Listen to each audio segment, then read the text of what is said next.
За сайн бацгаана уу Номын ордныхон. За Номын ордны 11-р сарын 10 өдрийн төлөв байдлын уншлага болох гэж байна. За 11-р сард Номын ордныхон маань өөрсдөн дээрээ айгүй их тийм өөрийгөө хайрлаж, өөртөө анхаарал тавьж, магадгүй гэр орондоо сайхан байж, их гадуур дотор их үйл хөдлөл хийхгүй, гэртээ сайхан өөрийнхөө цаг хугацааг өнгөрөх. За тийм боломжтой сар 11-р сард ирж байна. За тэглээгээд яг зарим нэг хүмүүс таалагдахгүй тэр нь жоохон живж өгөөд нь жоохон хов живийн асуудал, нэг жижигхэн асуудал, проблем гаргаж ирээд ингээд яриад ахаар юм байна. Тэгвэл тэрийг бол та нэг авч хилэлцэж тоохгүй яг өөрийнхөө цаг хугацааг өнгөрөөж өөртөө анхаарал тавьж өөрийгөө хайрлаж байна. За 11-р сард өөртөө тэгж анхаарал тавих тийм сар болж байна. За мөнгө санхүүгийн хувьд болохоор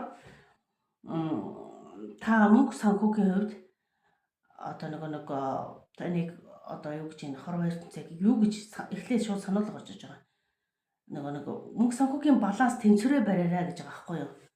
Энэ уруу харж гарч ирсэн үзэр байгаа. Тэгэхээр та нэг мөнгө санхүүгийн баланс тэнцвэрээ барихгүй магадгүй заримдаа хэтэрхий их нэг зарлага гаргадаг, заримдаа болохоор хэтэрхий их олох гэж ингээд нэг жоохон шоолтдаг ч юм уу. Жаа нэг зайхан тиймэрхүү нэг тийм балансаа олохгүй байгаа байхгүй мөнгө санхүүгийн тал дээр, мөнгө санхүү ажил төрлийн тал дээр.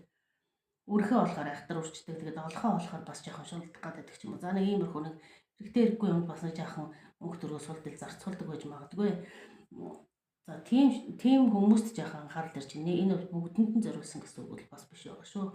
Ер нь Номын ордныхон айгүй тийм консалтинг үйлчилгээ хийд юм уу, тийм хувийн үйлчилгээ өөрөө хүнд заа зөвлөдөг юм уу, багш юм уу. За одоо нэг тийм одоо цагийн өсдөг хүн сэтгэл зүйн зөвлөгөө өгдөг юм уу. Айгүй тийм чиглэлийн хүмүүс байна. Тодорхой хэмжээний албан тушаал, байр суурьтай хүнд ингээд нөгөө ер нь тийм зөвлөгөө өгдөг чиглэлийн хүмүүс айгүй их байх шиг байна. За таны асуудал юу вэ? Ингээд зөвлөгөө өгдөг. За тэгээд хуваараа ажиллаж хөдөлмөрлөдөг хүмүүс нэлээд нийтлэг байх шиг байна Номын ордныхон. Тэгээд хуваараа зарим нь ингээд юм ойж хадгадаг, шийддэг ч үгүй юм. Тэрэн дээрээ нэлээд чадварлаг айгүй урд үетэй авиастай тийм хүч чадалтай хүмүүс байгаа даа. Тэгээ амрах цагтаа амардаг, гэр орондоо магадгүй гэр орноосоо ажиллаа хийдэг. Тэгээ ер нь нөгөө нэг хаа нэгтэй байгууллагад очиж нэг хамрагдаж захирагддаггүйгээр хуваараа ажиллаж хөдөлмөрлөдөг хүмүүс Номын ордныханд илүү их байх шиг байна. За ажил хөдөлмөрлийн тугаа тийм байна. Энэ мөнгө санхүүгийн дээр жоохон балансаа алдах гэдэг, зарим үед жоохон шуналдах гэдэг шиг үдгийг орон эрдэнэс сануулж байна. Бус юм дээр бол ер нь тийм чадварлагч хүмүүс байна, зөвлөгөө өгдөг. Тэгээд айгуу тийм өөрсдийн гэсэн байр суурьтай амбицтай хүмүүс байна. Тэгээд өөрсдөө гоё хайрлаж чаддаг. Ер нь их тийм гоё байна. 11-р сард Номын ордных дээр ч зөвлөгөө.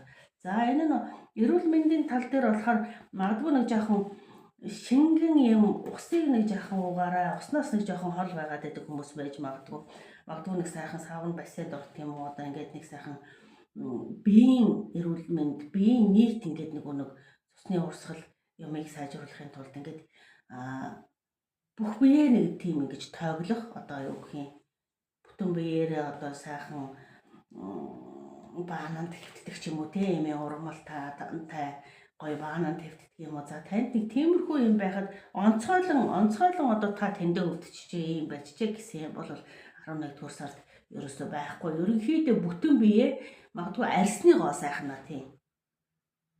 Арьсныхаа гоо сайхан илүү гоё өнгө үзэмжтэй гоё болохын тулд арьсны гоо сайхан та гоё баананд ордог юм уу. Тийм нэг танд нэг тийм гоё эмийн ургалтай ч юм уу одоо нэг өөрийгөө бүтэн биеийн цусны урсгалыг сайжруулах тийм чиглэлийн баананд орж нэгсэндээ релакс гэдэг л та таныг релакс хийх хэрэгтэй гэдэг. За тийм эрүүл мэндийн тал дээр тийм мессеж ирж байна. За хүн хоорондын харьцаан дээр болохоор магадгүй та энэ сард хайртай дотны хайртай бүсгүүдээ юм уу эсвэл эсрэг хөөстөнтэй тийм гэрлэх санал тавих гэж байгаа ч юм уу гэрлэх санал хүлээж авах гэж байгаа. За тэгээд цаашдаа нэг гэр бүл болох гэж байгаа хүнээсээ гэрлэх санал хүлээж авах хаа ер нь. Тэгээд дараа нь энэ ханимун буюу нэг одоо тий балсрын аялалд гарах өсөрчл гарч ирж байна. Та бол одоо нэгсэнтэй таныг одоо романтик филинг таныг онилчод байгаа байхгүй. Танд гэрлэх санал тавина, тантай хамтарч амьдрна, таныг одоо хайрлаж байгаа хин нэг нь танд гэрлэх санал 11-р сард тавих магадлал маш өндөр байна. Тийм. Ер нь бол одоо хин нэгэнтэй амьдралаа холбохоор бол зөвхөн таныг гээд онлоод нумалцсан гэд таныг сонгоцсон хүн байгаад байна. Тэгээд тэр хүнтэйгээ та 11 дугаар сард айгуу тийм romantic feeling харьцаанд орох баха. Тэгээд танд 11 дугаар сард магадгүй тэрнийхээ төлөө өөртөө цагаа зарцуулж өөрийгөө энэ гэрлэх санал энэ гоё ханимунд бэлдэж өөртөө цагаа зарцуулж өөрийгөө хайрлаа гэсэн мессеж ирж явах шиг байна да. Энэ халуун баан саванд орж өөрийгөө ингэж гоё нэг бүтэн одоо биеийн энерги цэвэрлэж бүтэн арьсныхаа гоо сайхан данхаарч нэг өстэй гоё гэрлэх санал хүлээж авах гэдэг шүү дээ. Тийм болохоор тийм өөрийнхөө нэг өстэй бие бэлдээ гэдэг юм шиг 11 дугаар.